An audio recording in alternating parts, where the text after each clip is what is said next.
According to Nielsen SoundScan, album sales have gone up for the first time since 2004, with a 1.3% increase.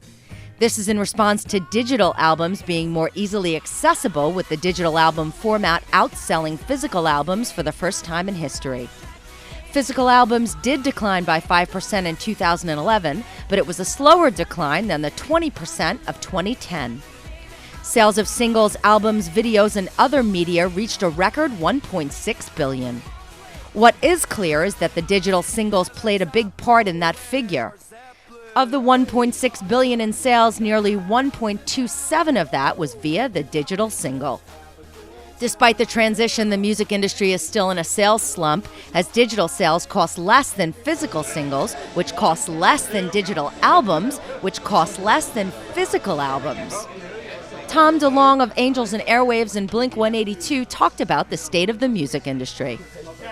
A lot of bands are putting out records to promote tours, where it used to be the opposite, and it's sad because both things should be successful for the artist. They both should, and the only reason records aren't is because record labels were created in such a way that they were hurting artists, because the only people making money were the people that own the record labels. And not all record labels are bad, because there's a lot of new ones, or ones that have been around for a while, that are cutting really great deals for the artist, splitting it 50-50 or something, and that's great, so I think that's what needs to happen. I think people have to be a lot smarter these days as well, because if there's less and less money in circulation as far as profits are concerned, you have labels, other people, everybody involved basically, who needs their cut of everything to sustain themselves. And because, as many people say, things are kind of headed downwards, you can't just leave things up in the air and hope for the best. People have to be smart so that they can profit from albums and touring and kind of keep the cycle going positively while they can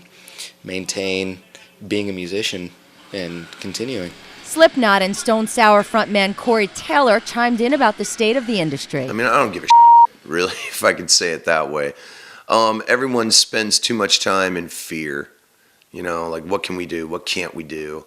What's going to make us the most money? Like, I mean, at the end of the day, if it's worth it, you'll find a way. But I'm not going to let downloading or streaming or anything like that stop me from making a fantastic album, that may or may not sell. I mean, there's no guarantee these days, so we'll see what happens. All Time Low, who signed with a major label off an indie label, talked about their take on the major label quandary and the state of the music business. It's a tough market for every band right now. Like I said, it's so oversaturated, nothing's selling. People are buying less tickets. People don't have as much money to invest in bands. But we still kick ass. And so like we're still super fortunate to have people that give a shit, and to have people that are still coming out to the concerts and being passionate about the music and being diehard fans. And yeah, we were talking about it last night, how we've been touring for like nonstop 4 years, and our shows have never gone down. Our crowd audience has either stayed the same or gone up. Noting how the industry has morphed into a singles world, for the first time in history, there have been over 100 songs toppling 1 million in sales, with the final year-end total hitting 112. We'll have more about the SoundScan numbers in the coming days. Shake that.